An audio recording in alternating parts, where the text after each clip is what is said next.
السلام علیکم ورحمۃ اللہ وبرکاتہ۔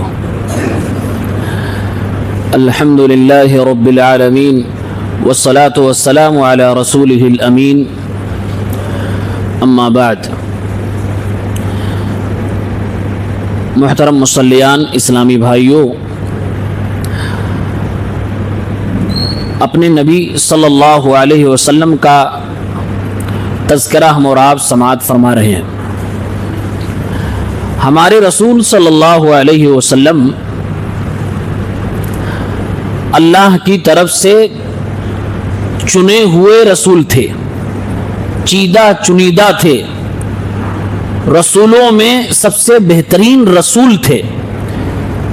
یہ رسالت اور نبوت کا جو تاج ہے یہ ہر کسی کو اللہ تعالیٰ نہیں دیتا ہے۔ یہ رب العالمین دنیا میں سب سے بہترین انسانوں کو سلیکٹ کرتا ہے اور پھر ان کو اس منصب سے سرفراز فرماتا ہے۔ اب ہمارے نبی صلی اللہ علیہ وسلم جب سب سے بہترین رسول ہیں، امام الانبیاء ہیں، امام الرسول ہیں، تو ظاہر سی بات ہے ان کو اللہ تبارک و تعالیٰ نے ساری دنیا کے انسانوں میں سب سے بہترین انسان پا کر تب اس درجے پہ رکھا کہ ان کو سارے نبیوں کا بھی سردار بنایا گیا ہے۔ تو آپ سلیکٹڈ پرسنالٹی ہیں، یہ ایسے یوں ہی نہیں ہوا ہے۔ کب، کون اور کہاں نبی بنے گا، اللہ تبارک و تعالی یہ انتخاب فرماتا تھا۔ یہ ہمارے اور آپ کے یا دنیا کے کسی آدمی کے چاہنے اور اصرار کرنے سے نہیں ہوتا تھا۔ اللہ کے نبی صلی اللہ علیہ وسلم کے بارے میں ایک صحابی کا اثر عبداللہ بن مسعود رضی اللہ تعالیٰ عنہ فرماتے ہیں، ان اللہ نظر فی قلوب العباد فوجد قلب محمد صلی اللہ علیہ وسلم خیر قلوب العباد۔ اللہ تعالیٰ نے ساری دنیا کے انسانوں کے دلوں کو دیکھا، سارے بندوں کے دلوں کو دیکھا تو محمد الرسول اللہ کا دل سب سے صاف ستھرا اور پاکیزہ نظر آیا اور اس قابل نظر آیا کہ وہ منصب نبوت کے اہل ہیں، وہ اس ذمہ داری کو اٹھا سکتے ہیں۔ فاصطفاہ لنفسہ فابتعثہ برسالتہ، تو اللہ تعالیٰ نے ان کو اپنا رسول بنا دیا۔ ثم نظر في قلوب العباد بعد قلب محمد فوجد قلوب اصحابہ خیر قلوب العباد۔ پھر آپ صلی اللہ علیہ وسلم کے بعد دنیا کے اور لوگوں کے دلوں کو اللہ تبارک و تعالیٰ نے جب دیکھا تو نبیوں کے بعد غیر انبیاء میں سب سے بہترین دل والے صحابہ کرام تھے، تو اللہ تعالیٰ نے صحابہ کرام کو اپنے نبی صلی اللہ علیہ وسلم کا وزیر بنا دیا۔ وزیر بنانے کا مطلب یہ ہے کہ دین اور دنیا کے معاملے میں ہمارے نبی صلی اللہ علیہ وسلم اپنے ساتھیوں سے مشورہ لیا کرتے تھے۔ یقاتلون علی دینہ، جو اپنے نبی کے دین کے لیے، اس کی دفاع کے لیے، اس کے نشر و اشاعت کے لیے مقاتلہ بھی کرتے تھے، کوششیں اور محنتیں بھی کرتے تھے۔ فما رأى المسلمون حسنا فهو عند الله حسن وما رأوه حسنا فهو عند الله سيئا وما رأوه سيئا فهو عند الله سيء۔ تو صحابہ کرام جس چیز کو اچھا سمجھیں وہ اچھی چیز ہے اور صحابہ جس کو برا سمجھیں وہ بری چیز ہے، یعنی کہ صحابہ کرام کا اجماع اور اتفاق حجت ہے۔ یہ عبداللہ بن مسعود رضی اللہ تعالی عنہ کا اثر ہے جس میں کہا گیا اور انہوں نے کہا کہ اللہ تعالیٰ نے ساری دنیا کے انسانوں میں اللہ کے نبی صلی اللہ علیہ وسلم کو چنا۔ یہ مسند احمد کی 3600 نمبر کی روایت ہے جو صحیح ہے۔ ہمارے نبی کا نسب بھی بہت اعلیٰ تھا۔ جب مکہ کے ایک انسان کو ایک بادشاہ کے سامنے کھڑا کیا گیا، ابو سفیان کو، اور پوچھا گیا کہ جو تمہارے درمیان نبی ہیں، اپنے آپ کو نبی کہتے ہیں، ان کا نسب کیسا ہے، ان کا خاندان کیسا ہے؟ تو کہا ہوا فینا ذو نسب، وہ اعلیٰ نسب کا انسان ہے، یعنی محمد رسول اللہ صلی اللہ علیہ وسلم کو بھی اللہ تبارک و تعالیٰ نے نسب کے اعتبار سے بھی سب سے بہترین بنایا تھا۔ اس لیے صحیح مسلم کی 2276 نمبر کی روایت میں ہے، آپ صلی اللہ علیہ وسلم فرماتے ہیں ان اللہ اصطفیٰ کنانۃ من ولد اسماعیل، اولاد اسماعیل میں سے اللہ تعالیٰ نے کنانہ کو، بنو کنانہ کو چنا۔ واصطفیٰ قریشا من بنی کنانہ، اور بنو کنانہ میں سے اللہ نے قریش قبیلے کو چنا۔ واصطفیٰ من قریش من بنی ہاشم، اور قریش میں سے بنو ہاشم کو چنا۔ واصطفانی من بنی ہاشم، اور بنو ہاشم میں سے اللہ نے مجھ کو چنا ہے۔ یہ ہمارے نبی صلی اللہ علیہ وسلم نے فرمایا ہے.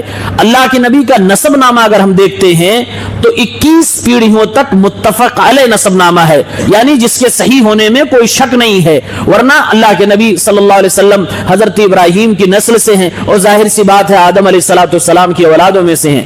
آپ صلی اللہ علیہ وسلم کا نسب نامہ مورخین نے جو صحیح سندوں سے ثابت ہے وہ لکھا ہے, محمد ابن عبداللہ بن عبد المطلب بن ہاشم بن عبد مناف بن قصی بن کلاب بن مرہ بن کعب بن لوئی بن غالب بن فہر بن مالک بن نذر بن کنانہ بن خزیمہ بن مدرکہ بن الیاس بن مضر بن نزار بن معد بن عدنان. یہ 21 پیڑھیاں صحیح سند سے ہمارے نبی صلی اللہ علیہ وسلم کی ثابت ہے, اور یہ صحیح حدیث صحیح مسلم کی جس میں اللہ کے نبی نے وضاحت کی کہ میں حضرت اسماعیل علیہ السلام کی اولاد میں سے ہوں. تو آپ کا نسب بھی بہت اعلیٰ ہے, بہت پیارا نسب ہے. سوال ایک پیدا ہوا کہ اللہ تعالیٰ نے آخری نبی کے لیے اعلیٰ نسب کیوں چنا, کیا حکمت اس کے پیچھے ہو سکتی ہے؟ علماء کرام نے بہت ساری حکمتیں بیان کی ہیں. نمبر 1, اللہ کے نبی جہاں نبی بنا کر بھیجے گئے وہاں کے لوگ خصوصاً عرب کے لوگ بڑی نسب والوں کو ہی پرمیشن دیتے تھے کہ تم مجھے کچھ بول سکو, بتا سکو. وہ چھوٹی نسب والوں کو زیادہ بھاؤ نہیں دیتے تھے. تو اللہ تعالیٰ نے ان کے فطرت کے حساب سے ایک بہترین نسب کے انسان کو چنا تاکہ ان کے درمیان جو سب سے اچھا ہے وہ ان کا پیغمبر, ان کا رسول ہو جائے. ایک وجہ یہ ہو سکتی ہے. دوسری وجہ یہ کہ اللہ تبارک و تعالیٰ نے آپ کو اعلیٰ نسب اس لیے بھی عطا فرمایا کہ جو پہلے سے شریف ہے, جو پہلے سے بڑا ہے, اس کے بارے میں یہ ڈاؤٹ نہیں کیا جا سکتا کہ یہ خود کو نبی کہتا ہے تاکہ اس کو بڑا مانا جائے. جو پہلے سے بڑا ہے اس کو لالچ کس بات کی ہوگی؟ تاکہ آپ پر الزام نہ لگ سکے کہ آپ اپنے نبی ہونے کے دعوے کے ذریعے سے بڑا ہونا اپنے آپ کو ثابت کرنا چاہتے ہیں. یہ الزام نہ لگ سکے, اس لیے اللہ تعالیٰ نے آپ کو آلریڈی بڑے خاندان میں اور اعلیٰ نسب کے اندر پیدا فرمایا. ایک وجہ یہ بھی ہو سکتی ہے کہ جو خاندان پہلے سے شریف ہے اگر اس کو اسلام کی نعمت مل جائے, دین کی نعمت مل جائے تو یہ تو سونے پہ سہاگا والی بات ہے, اس میں کون سی حرج کی بات ہے. خود ہمارے نبی صلی اللہ علیہ وسلم سے جب پوچھا گیا, صحیح بخاری کی 3374 نمبر پہ روایت ہے, بعض صحابہ نے سوال کیا اللہ کے نبی سب سے عزت دار کون ہے؟ آپ نے فرمایا جو سب سے زیادہ متقی ہے. صحابہ نے کہا اللہ کے نبی ہم اس کے بارے میں نہیں پوچھ رہے. تو آپ صلی اللہ علیہ وسلم نے فرمایا اگر کسی پرٹیکولر انسان کے بارے میں پوچھ رہے ہو تو سنو, یوسف علیہ السلام بہت عزت دار ہے, ان کے باپ یعقوب علیہ السلام یہ بھی نبی ہیں, ان کے باپ حضرت اسحاق وہ بھی نبی ہیں, اور ان کے باپ ابراہیم علیہ السلام, یہ چار جنریشن نبی والی جنریشن ہے, تو یہ تو سب سے اچھے اور عزت دار لوگ ہیں.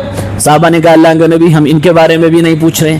آپ نے فرمایا کیا پھر اپنے عرب قبیلوں کے بارے میں پوچھ رہے ہو؟ صحابہ نے کہا اللہ کے نبی ہم اپنے مکہ اور آس پاس کے لوگوں کے بارے میں آپ سے پوچھ رہے. تو آپ صلی اللہ علیہ وسلم نے ایک فارمولا دیا اور فرمایا خیارکم فی الجاہلیت خیارکم فی الاسلام اذا فقہوا.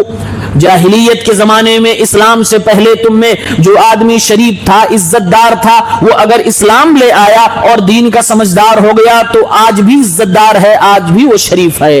یعنی کہ اگر پہلے کوئی شریف تھا, اسلام لانے کے بعد تو اور مزید وہ شرافت والا ہو گیا اور دین کی سمجھ حاصل ہو گئی تو اور مزید اس کے شرافت میں بڑھوتری ہو گئی. اور یہ کوالٹی تو ہمارے نبی صلی اللہ علیہ وسلم کے اندر تھی. نبی بننے سے پہلے اعلیٰ نسب کے ہیں اور عزت دار گھر میں پیدا ہوئے اور نبی بنا دیے گئے تو سارے نبیوں کے سردار بن گئے. تو یہ تو دو خوبیاں جمع ہو گئی, سونے پہ سہاگا والی بات ہوگی. ایک حکمت یہ ہے کہ جو اعلیٰ نسب کا ہو اس کو لوگ زیادہ توجہ سے سنتے ہیں, اس کو لوگ زیادہ توجہ سے سنتے ہیں, اور نبی کا کام ہی ہوتا ہے لوگوں کو بتانا, لوگوں کو سنانا.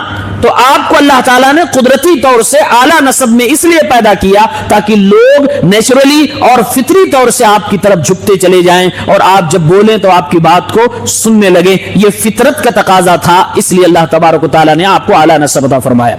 ایک اور نقطے کی بات, ہمارے نبی صلی اللہ علیہ وسلم اتنی ساری خوبیوں کے بعد تھے تو عرب اور عجم, یعنی عربی دنیا اور غیر عربی دنیا, عجمی دنیا. اگر دنیا کو دو حصوں میں ڈیوائیڈ کیا جائے تو ایسا تقسیم کر سکتے ہیں. پوچھا جائے کہ دونوں میں اللہ کی نگاہ میں سب سے اچھا کون ہے تو وہ تقوی کی بات الگ ہے, لیکن اگر من حیث الجنس اگر دیکھا جائے تو عرب کو اللہ تبارک و تعالیٰ زیادہ پسند فرما رہا ہے. علماء سیرت نگاروں نے لکھا ہے کہ اللہ تعالیٰ نے آخری نبی کو عرب قبیلوں میں سے چنا، وہ بھی مکۃ المکرمہ کے قریش خاندان بنو ہاشم گھرانے سے چنا۔ یہ اس بات کی دلیل ہے کہ رب العالمین اوور آل عرب کو پسند فرماتا ہے اور ان سے محبت کرتا ہے، اس لیے دنیا کے سارے مسلمانوں کو عرب سے من حیث الجنس محبت کرنی چاہیے، من حیث الافراد نہیں۔ یعنی کہ میرے کہنے کا یہ مطلب نہیں کہ اب جو آدمی عربی ثابت ہو جائے اس سے آپ محبت کرو، نہیں، یہ کہنے کا مطلب نہیں، لیکن عربی نسل جو ہے اوور آل اس جنس سے ہمیں محبت کرنی ہوگی، کیونکہ اللہ تبارک و تعالیٰ نے اسی جنس کو چنا اپنے آخری نبی صلی اللہ علیہ وسلم کے لیے، اس لیے اللہ تعالیٰ نے آپ کو اعلیٰ اور عرفہ نسب میں پیدا فرمایا تھا۔ تو یہ اللہ نے آپ کو کہاں پیدا فرمایا، یہ اس بات کی دلیل ہو گئی۔ یہ اعلیٰ و عرفہ نسب عرب میں، اور عرب کہاں؟ خاص طور سے مکۃ المکرمہ میں، یعنی کہ اللہ تعالیٰ بہتر جانتا ہے کس کو رسول بنانا ہے، کب بنانا ہے اور کہاں بنانا ہے۔ تو کہاں بنانا تھا؟ عرب میں، مکۃ المکرمہ میں۔ کب بنانا ہے یہ بھی اللہ کے نبی صلی اللہ علیہ وسلم نے فرمایا۔ ابو ہریرہ رضی اللہ تعالیٰ عنہ بیان کرتے ہیں اللہ کے رسول صلی اللہ علیہ وسلم نے فرمایا بعثت من خیر قرون بنی آدم قرنا فقرنا حتی کنت من القرن الذي كنت فيه۔ آدم علیہ السلام سے لے کر ایک جنریشن گزرتی جا رہی ہے، میرے آنے کا وقت قریب آتا جا رہا ہے۔ اللہ کے نبی صلی اللہ علیہ وسلم فرما رہے ہیں انسانیت کا سب سے بہترین جو گولڈن پیریڈ تھا، اسی پیریڈ میں اللہ تعالیٰ نے مجھے رسول بنا کر بھیجا۔